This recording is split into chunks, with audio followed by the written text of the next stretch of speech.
The golden mask of Tutankhamun is an icon of absolute power, but the 5,000 gold artifacts in his tomb were a calculated distraction. This wall of treasure was built to hide a catastrophic biological failure. The official story projected an image of a divine warrior, a fiction designed to mask the reality of a ruler so physically compromised he could barely walk. This weakness was not a random tragedy, it was the direct result of a dynasty obsessed with its own bloodline. Following his death, his story was systematically erased by his successors. His name was chiseled from monuments in a state-sponsored campaign to rewrite the timeline. For 3,000 years, this official censorship was absolute, leaving a blank space where a king's lineage should be. But while history can be forged, a genetic code cannot. Modern DNA analysis is the one forensic tool that can cut through millennia of political lies, allowing us to audit the biological truth of a dynasty that consumed itself from within. This is not a story about a curse, it's an investigation into a cover-up. The first forensic clue in this case wasn't found in Tutankhamun's tomb, but in a crude, unmarked burial discovered 15 years earlier, KV 55. Inside, archaeologists found not a stately burial, but a scene of calculated desecration. It was the site of a political execution, carried out long after death. A single coffin lay in the chaos. Its gilded mask had been violently scraped away, disfiguring the face.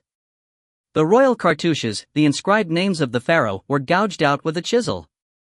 This was not the work of common tomb robbers, who steal gold but leave identities intact. This was an official act of damnatio memoriae, the curse of memory. In ancient Egyptian belief, to destroy a person's name and image was to annihilate their soul for eternity. It was the ultimate punishment, reserved for the state's greatest enemies. The target of this posthumous fury was quickly identified as Pharaoh Akhenaten, the heretic king. He had committed the ultimate crime, dismantling Egypt's entire polytheistic religion, closing the temples of the old gods, and forcing the worship of a single solar deity, the Aten. This act of revolution earned him the undying hatred of the powerful priesthood, who, upon his death, began a systematic campaign to erase every trace of his existence from history. His monuments were torn down, his name was struck from king lists, and his body was dumped in this unfinished, desecrated tomb. While the political motive was clear, the biological connection required proof.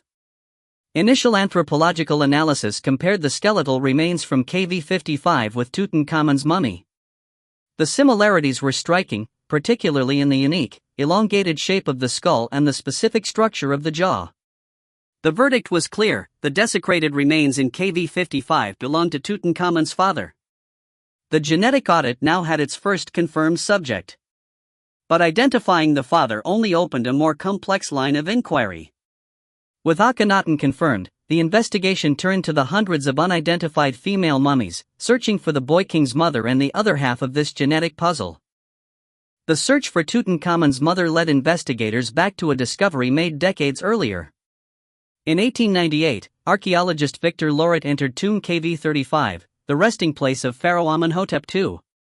Behind a false wall, he found a small, hidden antechamber. Inside, stripped of all identification and royal regalia, lay 3 bare mummies. One of them, a young woman, was designated simply as the younger lady. Her body presented an immediate and brutal puzzle. Her jaw was shattered, and a massive wound marred the side of her face. For a century, this damage was attributed to the crude work of ancient tomb robbers. Modern forensic analysis, however, proved this assumption wrong. The pattern of bone fractures indicated the injuries were inflicted not on a mummy, but on a living person. She was the victim of a violent, fatal assault before her anonymous burial. For years, romantic theories proposed that the younger lady was the legendary Queen Nefertiti, Akhenaten's famously beautiful great royal wife. But the squalid, unmarked nature of her burial contradicted the status of a powerful queen. The mystery remained unsolved until the landmark 2010 DNA analysis project. Genetic material was extracted from the younger lady and compared against the confirmed samples of Tutankhamun and his father from KV 55.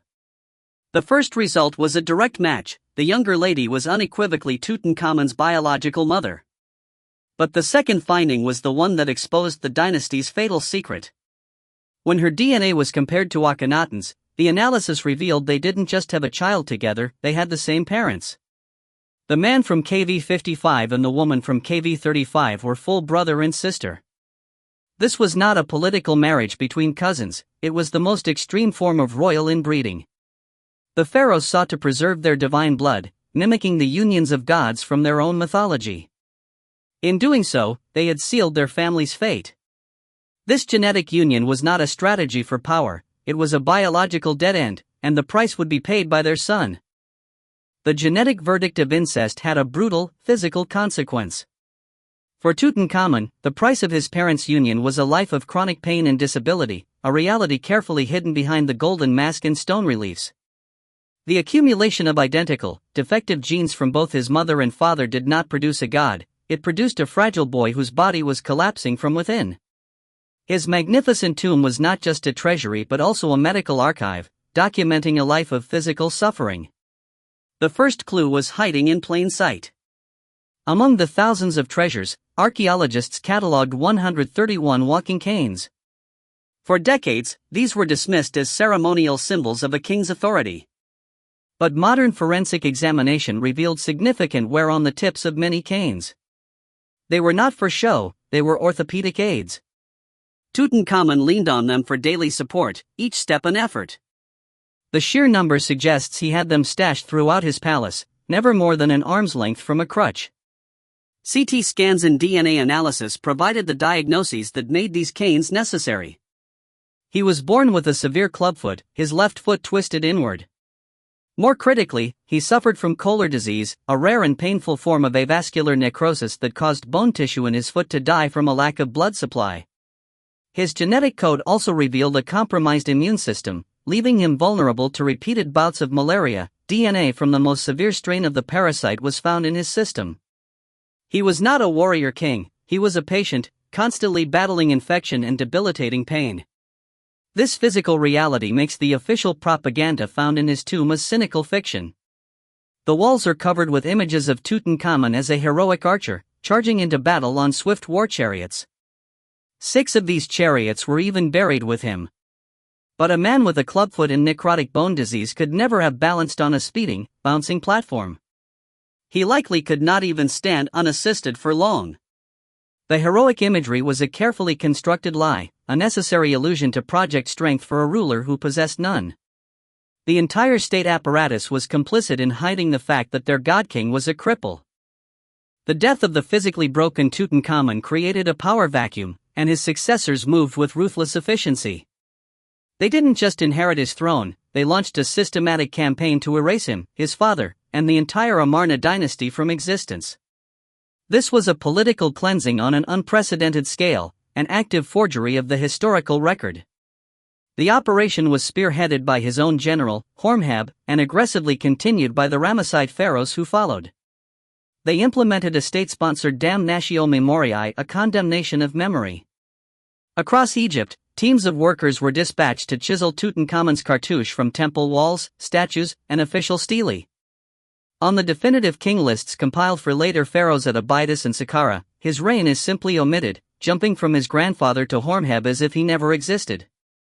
His successors then inscribed their own names onto his monuments, brazenly stealing credit for his building projects and military decrees.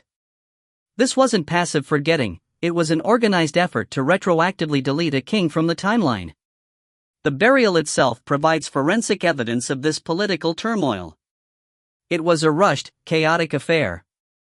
Many of the 5,000 artifacts were not originally made for him, they were hastily repurposed from the burials of other Amarna period royals, with names crudely altered. His mummification was also botched. The body was drenched in an excessive amount of black anointing resin, which hardened like cement, fusing the mummy to the solid gold coffin and causing spontaneous combustion inside. This was not a respectful, traditional process, it was a hasty disposal, suggesting his successors wanted the last of the cursed bloodline buried and out of sight as quickly as possible. The ultimate irony is that this campaign of erasure is the sole reason for his modern fame. Because Horemheb and Ramesses succeeded in wiping his name from public memory, his tomb was lost to history. It wasn't on any map used by the organized gangs who later plundered the Valley of the Kings. A century later, workers building the tomb for Ramesses VI unknowingly built their huts directly over the entrance, burying it under tons of limestone debris. The meticulous effort to make him a nobody is precisely what preserved his legacy, turning his forgotten grave into the single greatest treasure ever recovered from the ancient world. The story of Tutankhamun is the autopsy of a system that consumed itself. The pharaoh's obsession with a divine bloodline, enforced through incest, was not a source of strength but the direct mechanism of their ruin, triggering biological collapse and political chaos. For 3 millennia, this truth was buried under layers of propaganda and deliberate historical erasure.